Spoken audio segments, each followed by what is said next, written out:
ഉസ്താദ് നേരത്തെ സംസാരിക്കുകയുണ്ടായി IVF ചെയ്യാമെങ്കിൽ എന്തുകൊണ്ട് സറോഗസിയെ നിങ്ങൾ എതിർക്കുന്നു? വാടക ഗർഭധാരണം അല്ലെങ്കിൽ സരോഗസി, അതേപോലെ തന്നെ IVF, കുഞ്ഞുങ്ങളില്ലാത്തവർക്ക് കുട്ടികളുണ്ടാവാൻ പുതിയ കാലത്ത് ശാസ്ത്രം കണ്ടുപിടിച്ച രണ്ട് മാർഗങ്ങളാണ് ഇവയൊക്കെ. ഇതിലൊന്ന് ഇസ്ലാം അനുവദനീയമാക്കുമ്പോൾ മറ്റൊന്ന് പരിപൂർണമായും നിഷിദ്ധമാക്കുന്നത്. ആദ്യം ഇവ തമ്മിലുള്ള വ്യത്യാസം മനസ്സിലാക്കും.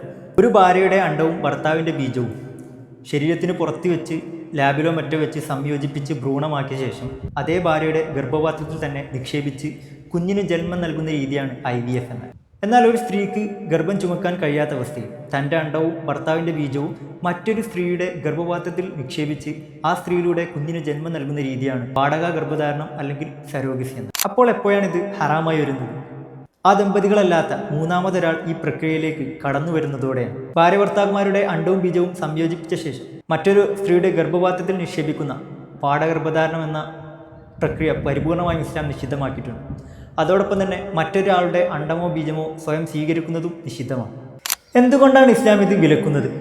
ഒരു സ്ത്രീയുടെ അണ്ടവും 10 മാസം ഗർഭം ചുമക്കുന്നത് മറ്റൊരു സ്ത്രീയുമാകുമ്പോൾ ആ കുഞ്ഞിൻ്റെ യഥാർത്ഥ ഉമ്മ ആരാണെന്നുള്ളതിൽ ധാർമ്മികമായ ചില പ്രശ്നങ്ങൾ ഉയരുന്നുണ്ട്. കുഞ്ഞുങ്ങളില്ലാത്ത സങ്കടം വലുതാണെങ്കിൽ വാടകഗർഭധാരണത്തിന് പകരം മാതാപിതാക്കളില്ലാത്ത കുട്ടികളെ ഏറ്റെടുക്കാനാണ് ഇസ്ലാം പ്രോത്സാഹിപ്പിക്കുന്നത്. IVF മുഖേനയുള്ള പരിശ്രമവും ആവാം.